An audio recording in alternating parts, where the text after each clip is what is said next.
Hello, welcome to my YouTube channel. ఇట్లు మీ మానస. ఈరోజు మనం టమాటా చారు తయారు చేసుకునే విధానం చూసుకుందామండి. ముందుగా టమాటాలు 1/2 కేజీ టమాటాలు అండి. ఇవి శుభ్రంగా కడుక్కోవాలండి. నేను దొడ్డుప్పు వేసి 15 నిమిషాలు నానబెట్టి కడిగిన టమాటాలు అండి. ఏ కూరగాయనా సరే ఇలానే కడుక్కుంటే మనకు ఏ మురుకున్నా పోతుందండి.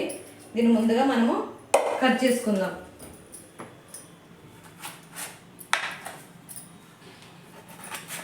ఒక్క టమాటాను 4 పీస్లో కట్ చేసుకోవాలండి.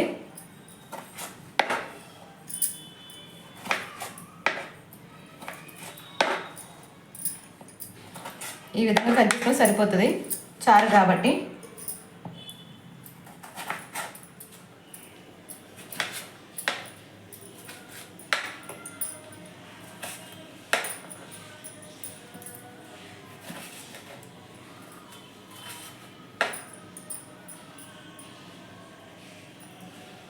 టమాటాలు అన్నీ గిన్నెలో వేసుకుందామండి.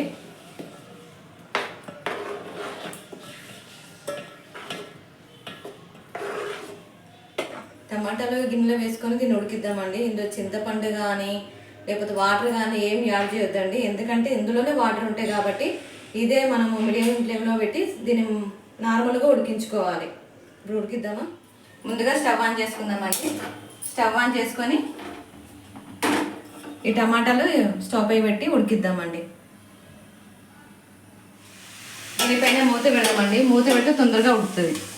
మధ్య మధ్యలో మూత వేసి మనం కలుపుతూ ఉండాలండి. ఎందుకంటే ఇది మాడిపోతుంది కాబట్టి మనం దీన్ని కలుపుతూ ఉండాలి.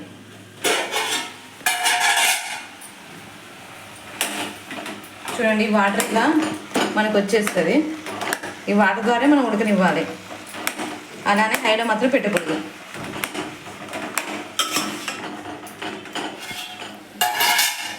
చూడండి, ఈ విధంగా గ్రేవ్ దగ్గరికి వస్తుంది. ఇలా వచ్చినప్పుడు మనం ఇందులో కొంచెం దొడ్డుప్పు వేసుకోవాలండి. ఇప్పుడు దొడ్డుప్పు వేసుకుందామండి. ఎందుకంటే ఈ దొడ్డుప్పు వేస్తే కూడా ముక్కకు పడుతుంది. చప్పగా ఉండకుండా చారు టేస్టీగా ఉంటుంది. అంటే మన పచ్చి పులుసు ఫ్లేవరే వస్తుందండి. అదే మనం టమాటాతో చేసుకుంటే టమాటా చారు ఫ్లేవర్ వస్తుంది. కాబట్టి మనం ఓన్లీ టమాటాలతోనే చేసుకోవాలి. మధ్య మధ్యలో ఇలా కలుపుతూ ఉండాలండి. ఎందుకంటే అది త్వరగా మాడిపోతుంది కాబట్టి మనం ఇలా కలుపుతూ ఉండాలి. మాడకుండా చూసుకోవాలి. ఇంకొంచెం దగ్గర పండిద్దామండి. 5 పచ్చిమిర్చి వేసుకుందామండి. దీనివల్ల మనకు టేస్ట్ వేరేలా ఉంటుంది.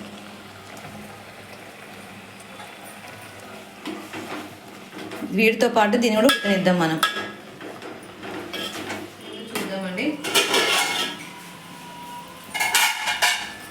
చూడండి, ఇలా దగ్గరికి అయింది. మన పచ్చిమిర్చి కూడా దీంతో పాటు ఉడికిపోయినాయి. ఇప్పుడు దీన్ని మనం స్టవ్ ఆఫ్ చేసుకుందామండి. స్టవ్ ఆఫ్ చేసుకొని 15 నిమిషాలు పక్కన చల్లార్చుకుందాం. ఎందుకంటే చాలా వేడిగా ఉంటుంది కాబట్టి 15 నిమిషాలు మనం చల్లార్చుకోవాలి. ఇందులో వాటర్ వేసుకొని మనం కలుపుకోవాలి. సరిపోయిన వాటర్ వేసుకోవాలి ఇందులో.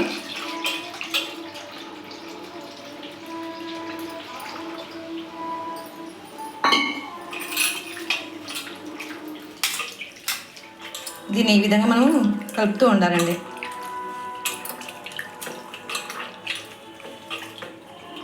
ఇలా మనం సరిపోయేంత చారు మనం ఇలా కలుపుకోవాలండి. పిసుకొని దీన్ని మనం ఇట్లా వడగట్టుకుందామండి చారు గిన్నెలో.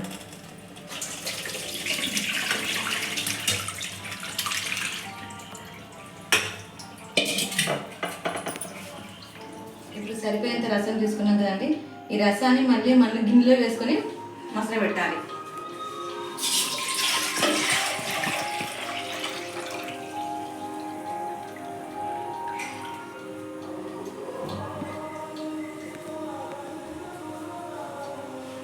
ఇప్పుడు ఈ టమాటా రసంలో ఒక 5-6 మిరియాలు వేసుకుందామండి.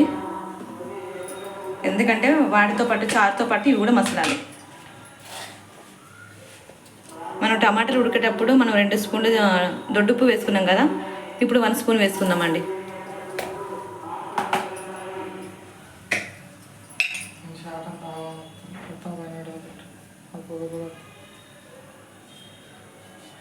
వన్ స్పూన్ కారం వేసుకుందాం. ఎందుకంటే మనం పచ్చిమిర్చి వేసుకున్నాం కదండి, అందుకని 1 స్పూన్ కారం వేసుకుంటే సరిపోతుంది. ఒకవేళ ఎక్కువ కావాలనుకుంటే కొంచెం 1/2 స్పూన్ కూడా వేసుకోవచ్చు. ఇప్పుడు మన స్టవ్ను హైలో పెట్టకుండా మీడియం ఫ్లేమ్లో పెట్టి మరగనిద్దామండి చారుని. ఇది మరిగాక మనం పోబెట్టుకుందాం.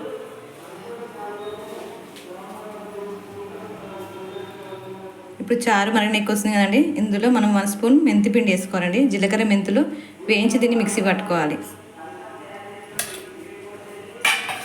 తర్వాత 1 స్పూన్ ధనియాల పౌడర్,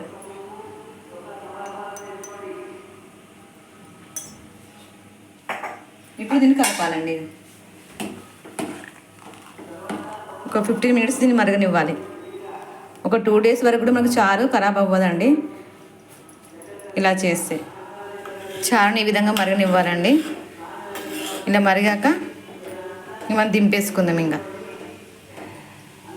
స్టవ్ పైన కడాయి పెట్టుకొని కడాయి హీట్ అయ్యాక తగినంత ఆయిల్ వేసుకోవాలండి.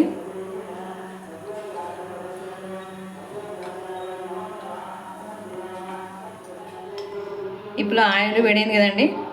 2 స్పూన్ల ఆవాలు వేసుకుందాం.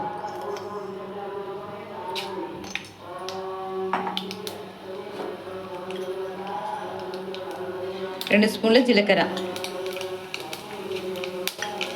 ఎండుమిర్చి,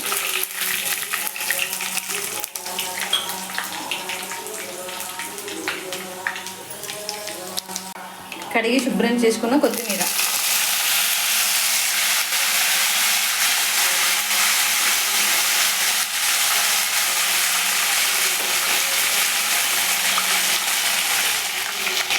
వెల్లుల్లి పేస్ట్ అండి.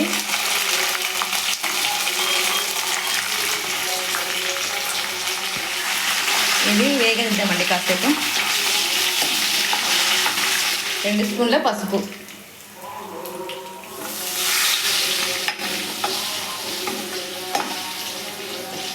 స్టవ్ ఆఫ్ చేసుకుందామండి.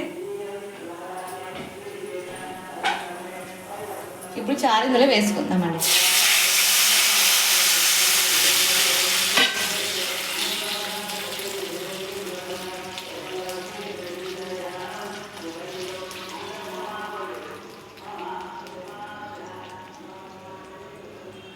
ఈ టమాటా చారులో పచ్చి ఉల్లిగడ్డ వేసుకుంటే ఆ టేస్టే వేరండి. ఈ చారు కాంబినేషన్గా ఆమ్లెట్ అయితే బాగుంటుందండి. మనం ఇప్పుడు ఆమ్లెట్ వేసుకుందాం. కడాయి హీట్ అయ్యాక యాడ్ వేసుకుందాము. కొంచెం జీలకర్ర వేసుకుందాం.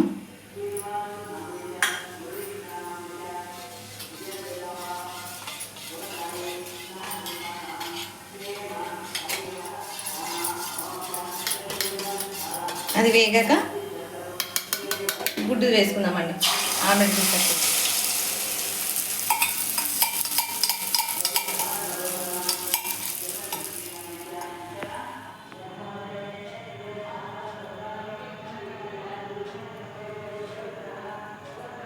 టమాటా చారు ఎగ్ ఆమ్లెట్ రెడీ అయిపోయిందండి. టేస్ట్ ఎలా ఉందో చూద్దాం.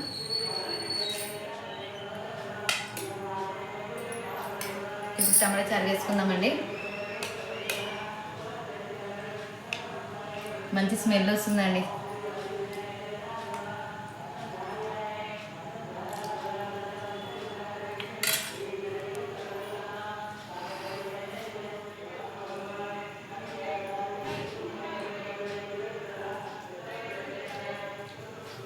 చాలా బాగుందండి. మీరు తప్పకుండా ఇంట్లో ట్రై చేయండి. ఈ వీడియో మీకు నచ్చినట్లయితే లైక్ చేయండి, షేర్ చేయండి, సబ్స్క్రైబ్ చేసుకోండి.